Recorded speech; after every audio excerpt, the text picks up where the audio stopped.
30-day fitness and nutrition challenge. The challenge is with yourself, not with anybody else, just yourself. So each week we'll have a topic. This week is awareness. There's another paper in there. Calendar looks like this. So this is the month, or the 30 days in a nutshell. Technically it's not a month. It falls in January, but we're starting on the 6th. So it's 30 days. Ends on Friday the 31st. This week we're going to be talking about building awareness. And then the following week, gaining strength. And the week after that is adding variety. And the final week would be maintaining momentum. So the 30-day, the purpose of it is to begin to instill healthier habits, start new patterns, create new ways of looking at nutrition and looking at exercise, and incorporating those things into your daily life. So again, the challenge is only with yourself. This calendar, every day there's something suggested to do on there. They're little tidbits, nothing crazy. Try to follow that on the daily and maybe even keep a journal. If you want to go that far to keep a journal, right? Or maybe you add something else. But for the 30 days, following along, adding your healthy habit or what your healthy tidbit for that day on a calendar or utilizing this one. There's a food log in there. We'll get to that. This paper here, the SMART goals, I want everybody to take that out and come up with at least one goal. We all know what a SMART goal is, right? It's specific and it's measurable. Attainable, relevant, and timely, which we're going to go through each one of those topics. I don't think I need to belabor that, but find your paper. I want you to write down at least one SMART goal for the next 30 days as it pertains to your health, fitness, and nutrition. This part's not mandatory, but I would also recommend getting a buddy. Buddy systems work good. If you have a spouse, you're lucky you've got a built-in buddy. But finding a buddy to help with accountability, because a lot of times what happens is we are gung-ho, we start something, and we go, but if you have an accountability partner or buddy, maybe you're not feeling particularly motivated that day, but they'll help to hold you accountable. I have some new programs on the calendar. You grab one of the fitness calendars. There was a beginner strength class I did a while ago. I think it's been since COVID, I can't remember. But that's coming back. That's on Tuesdays and Thursdays in the fitness center at 9 a.m. So it's a senior strength training class. We're beginners. It's all done seated. You don't have to stand. Light weights will be provided. You can even just move your arms if you're not at a point that you could do 1 pound or 2 pound dumbbells. So I invite you guys to that. And it's on the calendar. Did you get a calendar? Yeah. If you didn't, if there's a piece of paper you didn't get, besides the one you're writing your goal down on, we can go back and get those in a minute. Week 1, the topic is awareness. If you don't have awareness that there's an issue or a concern or something that can be improved, you can't take any action because you're not even aware of it. So being aware of whatever it is that's specific to you about your fitness and nutrition that could be improved. It's the cornerstone of making informed choices, and it leads to better health and wellness. In the realms of nutrition and fitness, it empowers individuals to understand their bodies, recognize their needs, and take proactive steps towards a healthier lifestyle. I assume that's what we all want because that's why we're here, right? Yes. Understanding nutritional awareness, I broke it down into four parts. A balanced diet, reading labels, portion control, and hydration. We had a whole presentation on hydration that is still accessible on the portal. Keyshawn, is that correct? So if you missed that this week, that would be one of the things that I would do if I was you, is to go back and watch that presentation on hydration. That will help you to have the knowledge that you need as to why it's important, how much water do I need, those kinds of things. All the information can be found there. If you don't know, of course, you can ask me too, and I can help you out. Reading labels. A lot of stuff comes in a box these days. The more ingredients, probably the more likely you shouldn't be eating it. I'm just saying. The rule of thumb is if it has more than 4 ingredients, probably should nix that and find a better substitute. I know that has a lot of work to be done, but we won't go there. Portion control, this is something that everyone can do, right? Just because you're served a meal and it's got 10 ounces of meat and a big blob of potatoes and whatever else, you don't have to eat all of it at that time. A good rule of thumb, and what I used to do when I was practicing dietary structures for competition and stuff, is immediately take the meal and break it in half. Put it in a to-go container. It could be half for you later or half for someone else. I don't know about the portion sizes here because I don't eat here, so I can't attest to that. But if it looks like too much food, it probably is.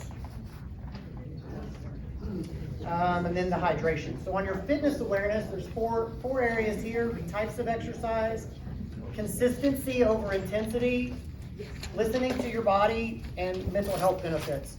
So types of exercise, you've got strength training, conditioning. So there's different branches of that. And the reality is we need cardiovascular energy, cardiovascular exercise, and we need strength exercise. However, if you're not doing anything and you're starting from ground zero, you really want to be cautious and ease into those types of things. But any movement is better than no movement. Standard rule of thumb is just getting a step counter. You know, if that's where you are, just being aware of how much you're moving during a day. 10,000 steps is kind of the catch-all, but start at 6. When you get to 6, try to bump that up to 7 or 8. So being aware, taking steps to improve your level of where you are to somewhere higher than that. Does that make sense? And maybe that's somebody's SMART goal. Maybe it's just to move more every day, just basic movement, not even in the fitness center, and that's okay. But there are a lot of options here if you choose to use the fitness center or the pool or my personal services to create you a program that you don't yet have. Yes? How many steps are in a mile? Depends on your stride, but it's about 2,500.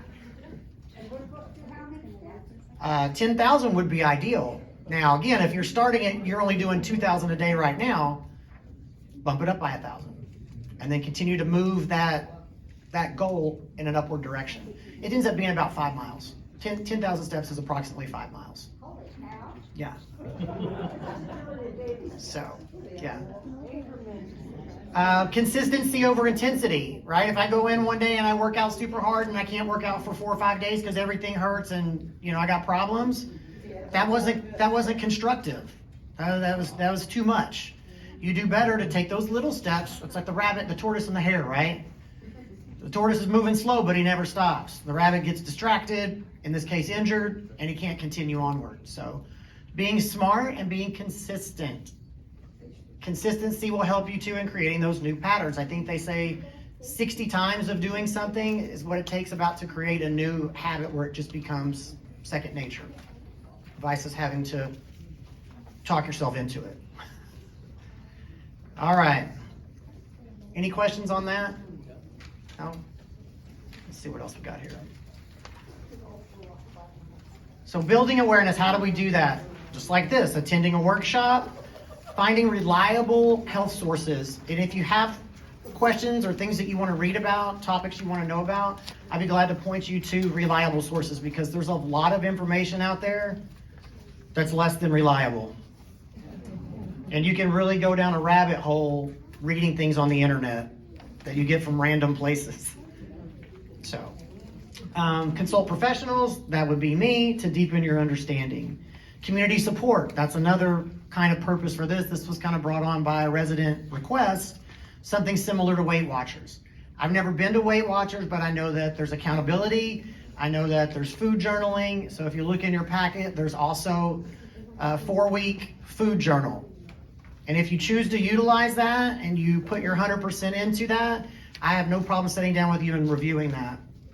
We can look at them weekly. You can bring them to me individually. I have a few residents here that I've helped in that way. They email me their food journals, and she's had some pretty significant positive changes that have occurred. So writing it down makes you aware of it. It's easy to say, I don't eat that much. When you start writing it down, it's staring you back in the face. The answer is usually right there on that piece of paper. So, mindful living, paying attention to what you eat and how you move, making it intentional. Intentional choices aligned with your health goals. So when it's donut day, just because there's a free donut, ask yourself, does this align with my goal? Are we having a donut shortage? Is that donut still going to be available 6 months from now? And the answer is, of course it will be. So it's not about never doing it, it's about getting into healthier habits and those things being extra, occasional type things. Everybody has a SMART goal written down? All right. Yes? I'm gonna do random checks. No, I'm just teasing. All right, so the moment we've all been waiting for, the body composition guide.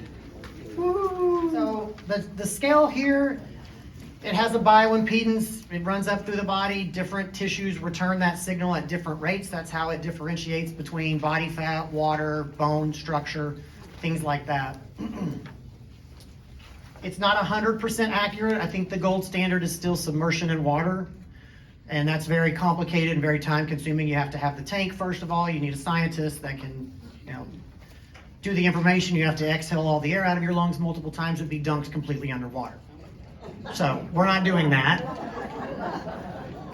At Fort Sam Houston, there's an option available to everybody in this room. Miss Stiles isn't here, I don't see her, but I referred her over. They have a wellness team there. They have a bod pod, looks like a big egg, and you get into the bod pod and it displaces air versus displacing water in the hydrostatic body fat testing. Those two are gonna be your gold standard. This has a margin of error, just like all scales have a margin of error, right? So if you weight on a different scale, that number may not be the same. It's a different measuring device. The top of your paper, it has your body weight today, your total weight, and there are 2 pounds already taken off for clothing. It's just a default number, right? Approximately 2 pounds. So if that number looks odd to you, maybe you weigh without clothes, maybe you weigh completely with clothes. This is the number we're gonna use, and this is the measuring device we'll use at the end to compare. And some people's goal may not be weight loss, maybe it's muscle gain. So we can see a lot of data and a lot of information just from this little piece of paper that came out of the scale. I'm trying to see, who wants to let me see their paper? I won't call out your numbers. Can I see it? He didn't get one? Who has one? Thank you. I just need a reference. Okay. So the first number under the result is gonna be, again, your weight minus the 2 pounds for clothing. Underneath that is your body fat as a percentage. Does everybody see that number? Inside this little handy dandy pamphlet I put together, what is body fat percentage? I'm gonna give you the highs and lows of it, but if you want more in-depth information, when you walk away from this, you're like, I don't remember what she said. You can pull this guide out and you can go through each topic on here, look at your numbers, read about what does it mean. But the short story on body fat is if your body fat percentage is over 30% of your body weight, you're looking at health risks related to the percent of body fat. So 30 and over, the first order of business would be to get your body fat below 30% or to 30%. Because again, the farther you are over 30%, the more health risk you're gonna run into with the percent of body fat. So obesity related things. And if you read much from the research world, obesity is pretty much linked to everything. So we wanna lower that number, that's first. Fat mass, that's gonna give you the mass number. We really look at the percentage more particularly. FFM is your fat-free mass, so that's your lean mass. That's good, we want that to be high. Total body water, so it gives us a number for that, and then it also gives it as a percentage. You can read more in depth on what that means, but that can kind of give you some clues into your hydration, at least at the time that you stepped on the scale. Now, granted, if you have a full bladder today and you have an empty bladder tomorrow, there's variables. So we didn't get deep into that, but we want to weigh under the same conditions every time that we get on the scale so that the number's more accurate. Does that make sense? So you said the FFM, if that's high, then that's good. Fat-free mass, yes. The higher your fat-free mass, the better off you are. So that's a combination of your muscle mass and your bone structure, I believe, is what those two are. Your bone mass is here also, so the weight of your skeleton. And then BMR is in kilojoules, not to get crazy with that, but that's your basal metabolic rate. It turns it into kilocalories, which we know is a calorie on a package. right below that. So that number, whatever that is the number of calories that you need to consume in a day to maintain the status quo, provided nothing outside of that changes, right? If I'm doing that and then I start running marathons, that number's not relevant anymore because something has changed in the equation. Does that make sense? But it gives us an idea, right? So generally speaking, if you want to gain weight, you add 500 calories to that number. If you want to lose weight, you subtract 500. Now again, that's considering all calories to be equal, and we know that they're not, right? Because sugar and carbohydrates affect your insulin. When insulin is high, the body cannot tap into stored energy. It just can't, physically can't. However, it can store ultimately more.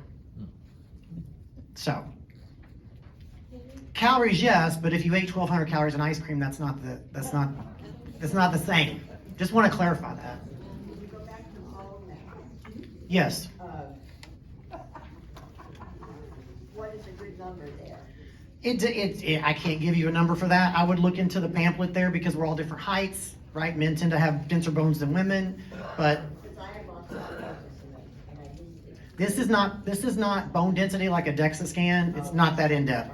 It's just saying we think that this much of your weight is your skeleton because the way the impedance came back, but not designed to be a bone density test. Yeah. This is an interesting number. Metabolic age. If your metabolic age is lower than your actual age, that's a good thing. If your metabolic age is older than your chronological age, you probably want to come talk to me. The visceral fat rating, visceral fat is the fat that's right around the middle. It's around the organs. This is the most dangerous place to store fat because it's up against your organs.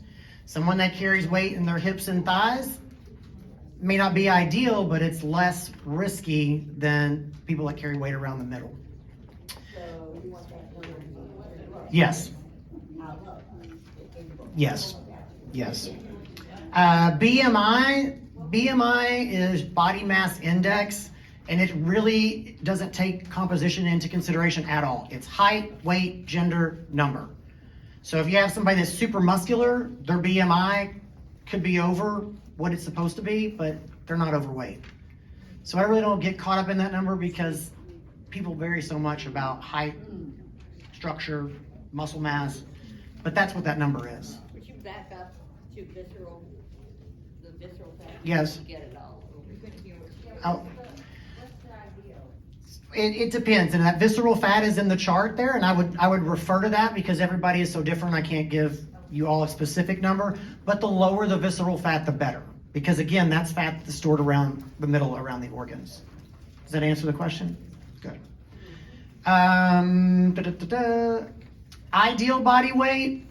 Again, it tells me I should weigh 120. I don't get too caught up in that, but there's a number here that's going to give you an ideal body weight. Degree of obesity. We would like a 0 degree of obesity. That is. I mean, of course it's possible. I think it is. I'll have to get on the scale and see. I don't know. Because mine at the bottom, it says my physique rating is standard muscular. There's a physique rating at the very bottom of the paper. Does everybody see that? Hey, I'm just delivering the numbers. I'm just the messenger. So don't shoot the messenger. So what are the different indicators are on the physical rating? I think that's in the chart, but it's standard muscular. Let me look, see if I have it here. Oh, okay. I'll look it up. Is there a thin? So it is in here. Here we go. So if you turn several pages back, what is a physique rating? It has the whole chart right here. I knew this would be a lot of information, but I wanted to give you these in hand so you can become aware, to educate yourself on what these ratings mean. But I'll just go down the way. It's hidden obese. That's going to be someone that has very low body weight, but a high body fat percentage. We call them skinny fat. Hidden obese. Then it's obese, solidly built, Under exercised, I've seen that reading. Standard muscular, thin and muscular, and very muscular. So those are the different categories. Any other questions on the BMI or the body composition paper that I can answer?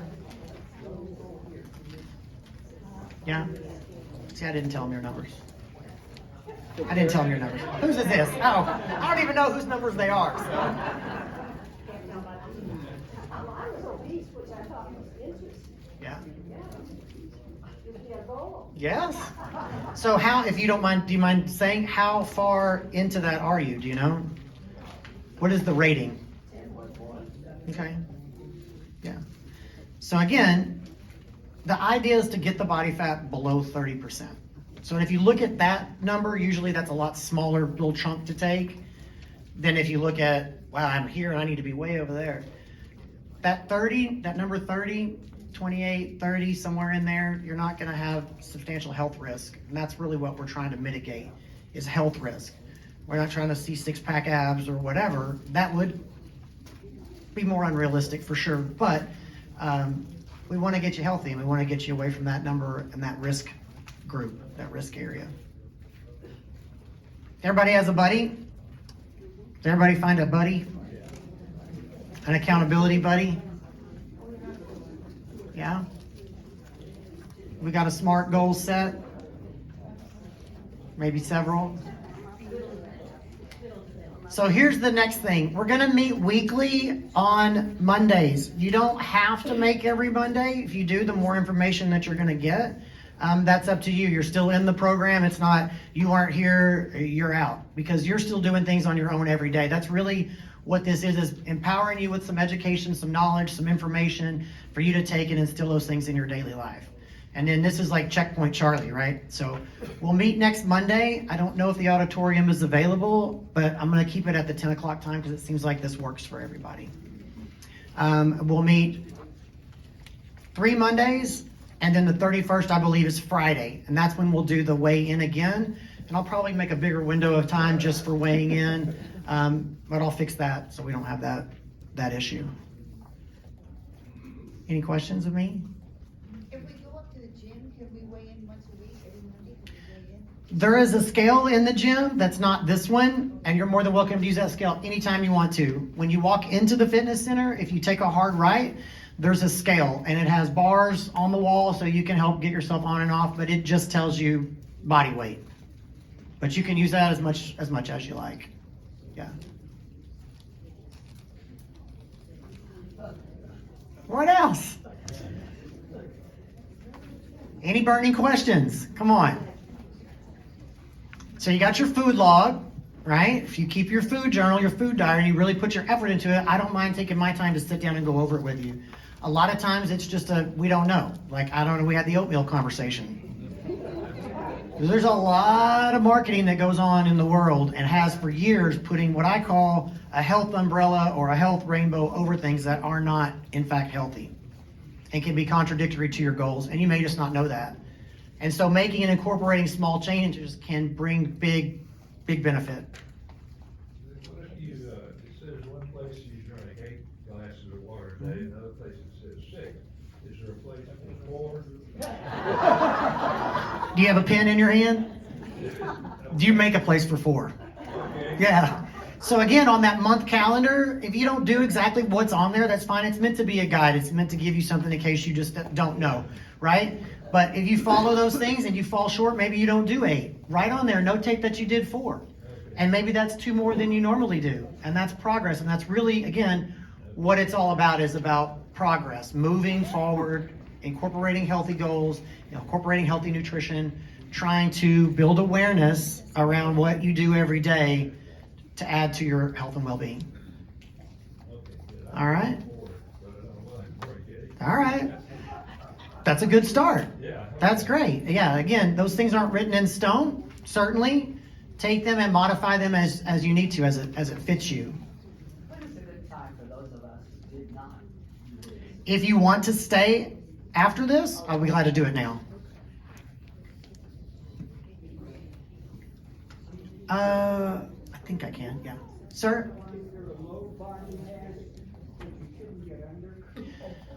So, yes, I don't know that it's on that paper, but it's gonna rate you as probably under exercise or lean or whatever it said. For females, which this is females that are in childbearing age, if they drop below 15%, they can lose their cycle. It's called female triage. It's not good for the female body. Men, it's a lot more room. They can get down to 2 and 3%, but not sustainable. If you see competitive athletes that are that lean, it's not sustainable. So women over 10, men under 10. So women somewhere between 10 and 30. Does that answer your question? Okay. You did, back to the oatmeal thing again. Even steel cut oats are just as bad as all. Yes. There is a range of the oats, right? Which oat is better. However, at the end of the day, when you put it in your body, it turns into glucose. And so this is something that I've been educating myself about, and I think there'll be some changes forthcoming with the FDA. We'll see. But on a label, there says sugar, right? That's natural occurring sugar in whatever the item is. And then there's added sugar. Certainly when there's added sugar, that's a definite no. But then too, carbohydrates turn into sugar. So the reality is all those numbers should be put together for the total sugar in whatever item it is that you're consuming. And if you begin to look at it that way, I can tell you there's some things you'll just be like, no thank you. Fiber you can remove from that total count, but that puts carbohydrate items very high in sugars. So.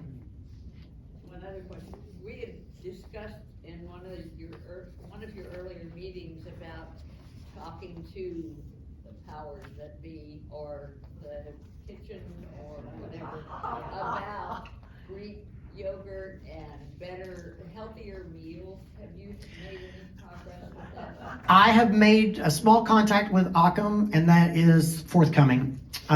He's been out holidays. The seed has been planted, so I'm on top of it. What the outcome will be, I can't promise you anything, but I'm a voice and advocate for you guys in that arena. So, well, that might be a good idea. Sorry. I'm sorry, but we can't hear the questions that people are asking. I'm sorry. I'll give him the microphone next time. But the conversation was about oatmeal. Oh, yes, that one we got. Okay. And the next one was about food that's available to you guys. Can we get healthier items? And I said that I had made some contact with Occam. We haven't progressed well because we've missed each other. You know, he's on holiday, all that stuff. But I am an advocate for you guys in that arena, and I will continue to be. So we'll see where we go with it. Yes. Yes. I think we are all free people, and we can make our own choices. And I think there's a lot of stuff on the menus that we could choose, if we choose to choose them, that would be healthy. There was a big discussion about ice cream. And, you know, I think that once in a while, but I think we want ice cream too much. So I think we need to make our freedom of choice a little bit more selective. That's my comment. You good? You have to wait till I'm finished here, and then I'll do it. Yeah, because I have to run the scale, and I can't run the scale and do that. Anybody else got a burning question they want to ask? I feel like I'm just sending you out into the wild on your own. Yeah, so if you didn't get weighed in and get your body composition and you want that, just hang out. I'll run everybody through that didn't get that. Okay, now on the menu that we do have protein, you said we should be. So protein, for those of us that choose to dine here with my free choice, would it be like if we should be ordering the filet, that's what I should be ordering, and sharing a salad? I mean, and how many days a week can I eat that? I mean, can I get too much protein or beef if it's lean? I've actually had several residents bring me paper copies of the menus, and I have highlighted things on there for them and for the bistro as well, and I don't mind doing that if you would like that, yes. And in answer to your question, it'd be highly unlikely for you to overdose on protein. You may get sick and tired of it. However, yes. Anybody else? So we're gonna meet the following Monday, from this Monday, whatever day that is, I don't know, at 10 o'clock. The venue is question mark, but there'll be information disseminated about where to be. And next week we'll talk about gaining strength. Remember that there's a new class in the fitness center at 9 o'clock on Tuesdays and Thursdays, beginner strength. If you are a step above that, you can do a standing workout. You can come to the advanced strength class. It's only called advanced because it's standing versus seated. So I've been told the name was intimidating. Don't let that intimidate you. Could you give us an example of what Zumba Gold is? Zumba Gold is a video. Marsha Holloman kind of spearheads that with her dance background, but it's a video. It's up in the fitness center. I think it's 15 to 20 minutes they do, and that's what that is. Yeah. So there's. We do 3,000 steps. She says 3,000 steps. In about 20 minutes. There's room for people in chair yoga. There's room for people in the pool. Balance class is kind of full, but if we push the limit, maybe we'll just get a bigger space. I'd love to see you guys there too. That's an aspect of fitness that's kind of, people are like, oh, I don't need balance. Oh, okay. But you have to consider too what that is. So balance, you have to have strength, right? And you need to have a strong core. So we work on strengthening with bands and balls. We stand, we move our body, and we do some cognitive stuff too. You know, right, left, right. So it's a mental workout too. And we have a good time, you know, so that's part of it too. It doesn't have to be humdrum and boring. You can have fun with your fitness. Start finding joy in just the ability to move your body. Carrie, Yes. Is the beginner strength and the Zumba Gold going to overlap? We're going to talk about that offline.